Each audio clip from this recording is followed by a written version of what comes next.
Imagine the noise for a second. I mean, just try to close your eyes and picture the loudest, most chaotic environment you've ever been in. Yeah. Maybe it's the front row of a rock concert, where the bass is just shaking your ribs. Hmm. Or maybe it's a riot. A Black Friday sale when the doors first open, that kind of energy. Exactly. Thousands of people just body to body, shouting, pushing, sweating. The air is thick with this desperation. Mm. Everyone is trying to get to this one specific person at the very center of it all. You can't move. You can barely even breathe. And that is exactly where our sources for today begin. It's intense. Welcome back to the Deep Dive. We are wading into a stack of notes today covering a very specific and, frankly, chaotic slice of the Gospel of Mark. We're in chapter 3, verse 7, and we're going to run all the way through chapter 4, verse 34. And if you think this is going to be some, quiet pastoral reflection on farming, you are in for a bit of a surprise. Not at all. The mission today really is to figure out how a single boat ride and a handful of seeds completely redefine the whole concept of power. It's a huge pivot point. Yeah. According to the research we've looked at, we're seeing this shift from the miracle worker, Which is what the crowd wants. right, to the teacher. Mm. And that shift isn't just a change in topic. It's like a whole change in operating systems. It is, because the scene this all kicks off with isn't the Sunday school version of Jesus on a grassy hill with birds chirping. No. It's a mob scene, a full-on mob scene. Mark 3.7 describes large crowds following him. And the source notes really emphasize the geography here. Yeah, this isn't just the local neighborhood fan club. Not even close. They were streaming in from everywhere, from Jerusalem, from Idumea, from way beyond the Jordan. It's a massive regional event. And their motivation isn't, polite curiosity or intellectual inquiry. Well, no, it's transactional. It is completely transactional. They're there for healing. They want the supernatural touch. The text says they were pressing upon him to touch him. Pressing upon him. That's the phrase that really stuck out to me in the reading. It sounds dangerous. It was incredibly dangerous. The Greek word that's used there implies a physical crushing, a literal crushing. It's the kind of pressure that causes stampedes, that causes panic. So Jesus is actually at risk of being trampled by his own popularity. 100%. He is. And so you have this crush of humanity, desperate shoving, all just trying to consume what he offers. And this creates a crisis moment. Yeah. A logistical nightmare. It does. The text says he had to speak to his disciples to get a small ship ready and waiting. And this is where we get into what our notes are calling the logistics of popularity. We're in Mark 3, verse 9. This boat, it's not an accident. It's not a whim. No, it's a tactical withdrawal. It's a strategic move. It sounds like basic crowd control. It is. On one level, it's absolutely crowd control. But on another, it's just brilliant stagecraft. I mean, think about the physics of the situation. If he stays there on the shore, he's surrounded. He's at ground level, or even lower than the people pressing in on him. He can't be seen. And he certainly can't be heard. No way! Not over the shouting and the chaos. So what does he do? He retreats to the water. He steps into the boat, and he has them push out just a few yards from the shore. This achieves two things immediately, according to our analysis. Okay, what are they? First, and most obviously, safety. The crowd can't just wade or swim out to him en masse. The water creates a natural buffer zone. A moat. He's essentially creating a moat. A moat. That's a perfect way to put it. They have to stop at the water's edge. He enforces a gap. Okay, so that's safety. What's the second thing? The second thing is the acoustics. This is the brilliant part. The Sea of Galilee is sort of bowl-shaped, surrounded by hills that act like a natural amphitheater. Ah, I see where you're going with this. And water reflects sound incredibly well. So by stepping back just a little bit, he turns that boat into a floating pulpit. He can actually speak to thousands of people without shouting his lungs out. That's fascinating. So it's a practical solution. He doesn't want to get crushed. But the notes point out something much deeper here. They call it the concept of symbolic distance. This is crucial to understanding the entire passage. Absolutely crucial. So what do they mean by that? Well, think about the crowd. They think being close means physically touching him. Right. They're jamming their elbows into his ribs. Proximity is everything to them. Physical proximity, yes, but spiritually, they are miles away. They don't have a clue who he really is. They just want what he can do for them.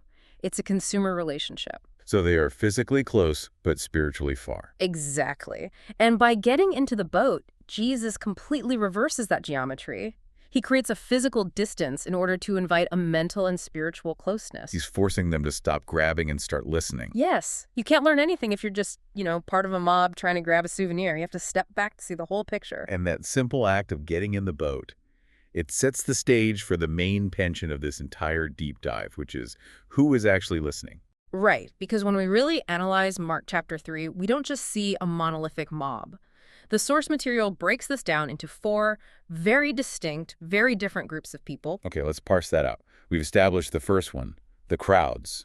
They're the consumers, the miracle seekers. They're the audience, the passive audience.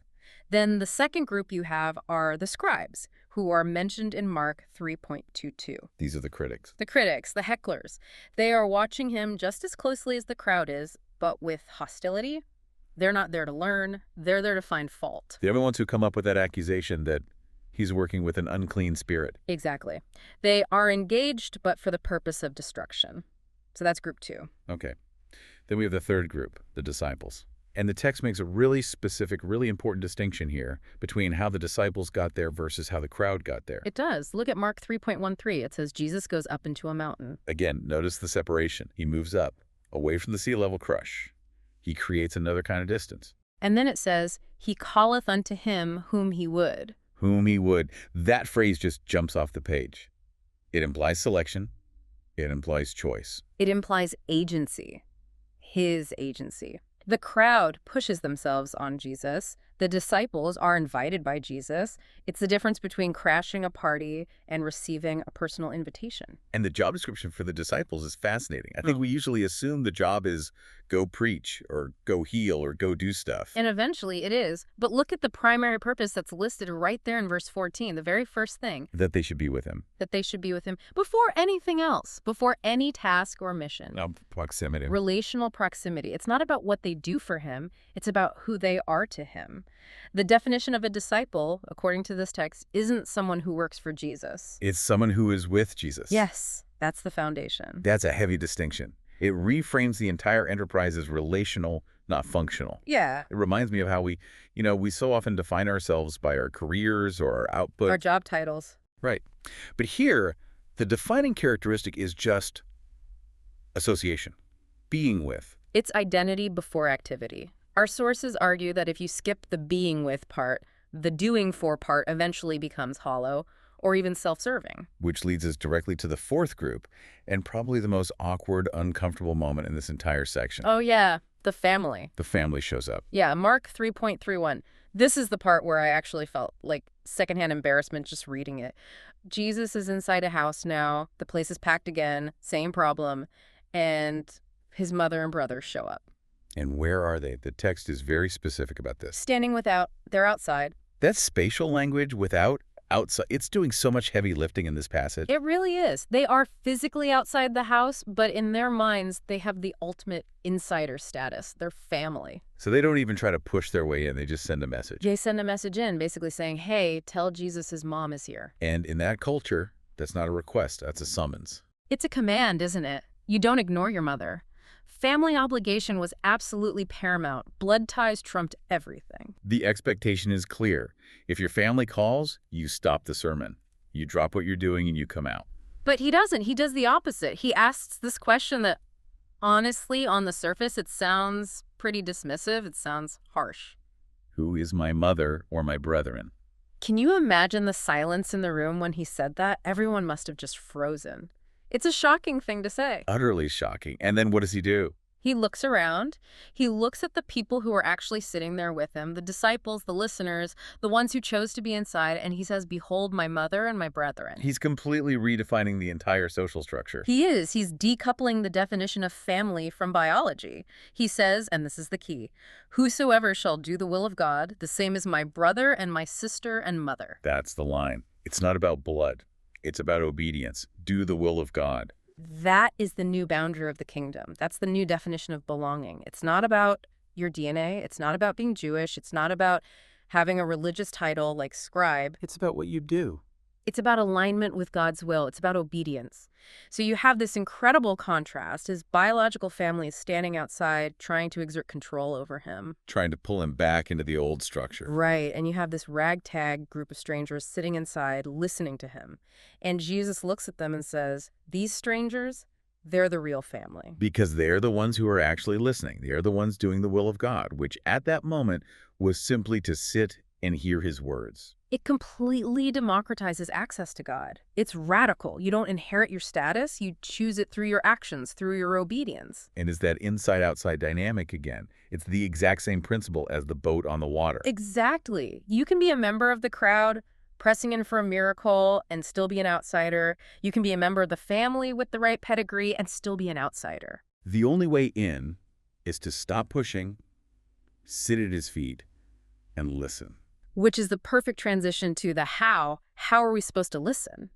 Because right after this very tense family confrontation, Jesus shifts his teaching style dramatically. He starts using parables. Mark chapter 4, the famous parables of the seeds. And the source notes are very clear that this isn't just, a cute illustration method. It's not just him being a good storyteller. No, it's a specific tactic. Our sources call it the strategy of secrecy. Okay, explain that, because that sounds counterintuitive. Usually if you have a life-saving message, you want to make it as plain and simple as possible. You'd put it on a billboard. Right. You don't wrap it in a confusing riddle about farming. You want clarity, right? Why would you want secrecy? You would think so. But look at what Jesus himself says in Mark 4, verses 11 and 12. He tells the disciples, unto you it is given to know the mystery of the kingdom of God. But unto them that are without, all these things are done in parables. Them that are without.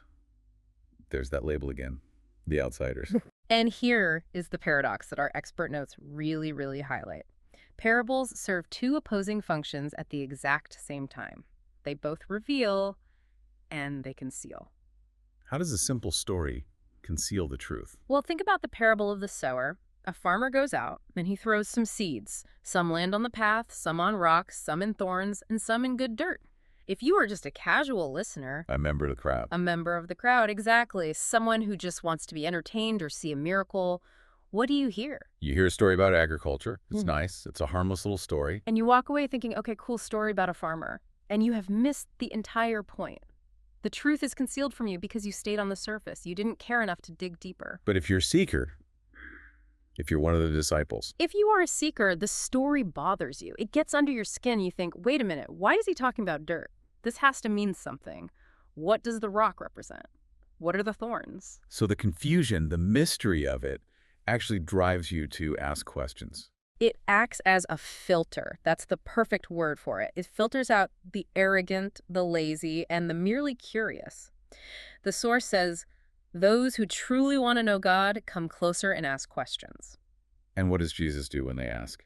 He explains everything. He explains the parables to his disciples privately because they stuck around. They cared enough to ask. It was actually brilliant when you think about it. It ensures that the deepest truths are only unlocked by those who are genuinely hungry for them. It respects human agency. God isn't going to force feed the truth to you. He drops a seed, a story.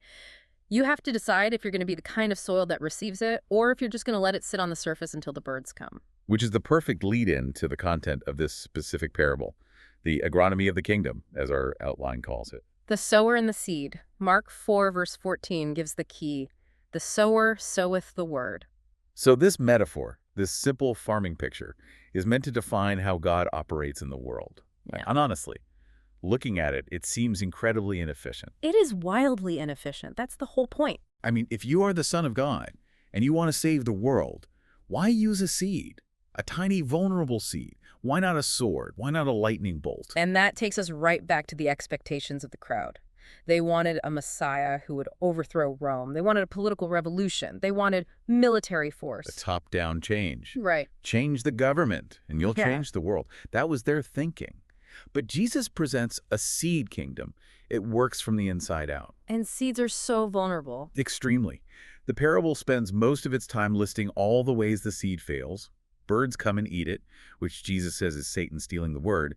The sun scorches it. Persecution. Right. Killing off a shallow faith. Exactly. And then weeds choke it. The worries of life, the desire for money, all the distractions that pull our attention away.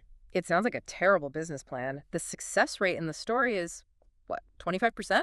1 out of 4. In the story, yes. But notice where the success comes from. It's not the sower's technique. He throws the seed everywhere. The success comes from the good soil, from the heart that receives the word. The heart that hears it, accepts it, and lets it take root. And this is where that theme of the nature of growth comes in. The notes describe the kingdom's growth as personal, inward, and relational. And slow. Don't forget slow. Painfully slow. Yes. You bury a seed in the ground, and for a long, long time, it looks like absolutely nothing is happening. It's hidden. It's underground. This is the complete opposite of the instant miracle the crowd was there to see. But the payoff, when it finally happens, is massive. It's exponential. Yeah. When it hits good soil, the text says it brings forth fruit 30, 60, even 100-fold. The kingdom doesn't grow through coercion. It grows through contagion. It grows because one heart is changed, and then another, and then another. It's interesting to think about the patience that requires, if you're a farmer, you can't stand in your field and shout at the crops to make them grow faster. You can't. You just have to tend the soil and trust the process. You have to wait. That's the key. The kingdom is not about manufacturing results. It's about cultivation. It's a biological process, not a mechanical one. And Jesus just doubles down on this theme of smallness and slowness with the very next parable, the mustard seed parable, doesn't he? He does. Mark 4, verse 30. He asks, what is the kingdom of God like? What can we compare it to? And he picks the most unimpressive example he can find, a grain of mustard seed. The least of all seeds. It's a speck. It's like a grain of dust. If you dropped it on the ground, you probably never find it again. And that's what his movement looked like at that moment. Just a carpenter from a backwater town. A carpenter from nowhere, a few fishermen who probably smell like fish, no money, no army, no political connections. To the Roman Empire, this whole thing was a joke. It was completely invisible. But the potential, the life, is encoded inside that tiny seed. When it is sown, the text says, it groweth up, and it becomes greater than all the other herbs. It shoots out great branches. And it creates shelter. I love that part of the image. So that the fowls of the air may lodge under the shadow of it. That image of shelter is so beautiful. It implies that this tiny, insignificant-looking thing eventually becomes a home, a place of safety and community for others, a whole ecosystem. So the takeaway from that is, don't despise humble beginnings. Don't judge the size of the seed. Judge the life that is inside it. Exactly. We are so obsessed with metrics of size, big crowds, big budgets, big buildings, big impact. The kingdom is obsessed with potency.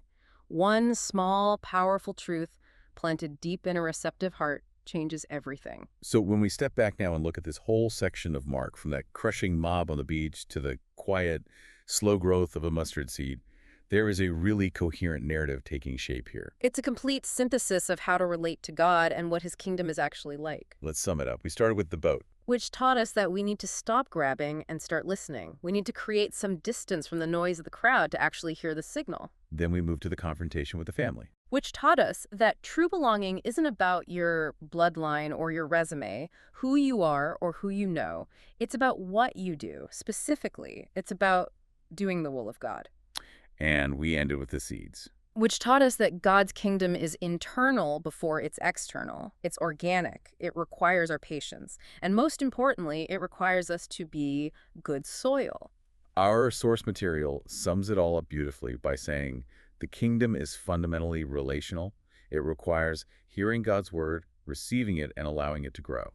And it sounds passive, that word receiving, but it's actually the hardest work there is. It takes active, daily work to keep the soil of your heart soft and receptive. To keep the weeds out. To keep the weeds out, to break up the rocks. It takes active courage to step out of the comfort of the crowd and get into that boat with Jesus to be seen as different. And it takes an incredible amount of active patience to trust the process, to wait for that tiny mustard seed to finally break the surface. Absolutely. It's an active faith, not a passive one. So here's the provocative thought that I want to leave our listeners with today.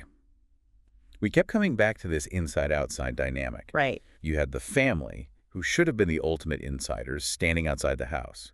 You had the outsiders, the strangers, sitting inside the house. And the parables were explicitly designed to keep the outsiders, the ones who weren't serious in the dark, to conceal the truth from them.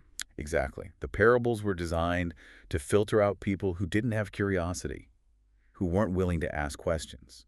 So if that's true, What does that say about the role of questions in our spiritual lives? That is the big question, isn't it? We so often think of strong faith as having all the answers. Yeah. Certainty, unquestioning belief.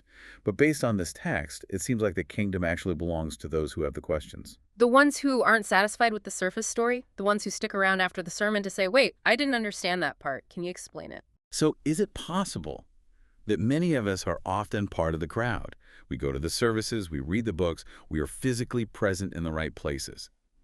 But we are completely missing the message because we never stop to ask why. Because we never let the story bother us enough to seek the explanation. We hear the parable, think, oh, nice story, and we just move on. That's the danger, isn't it?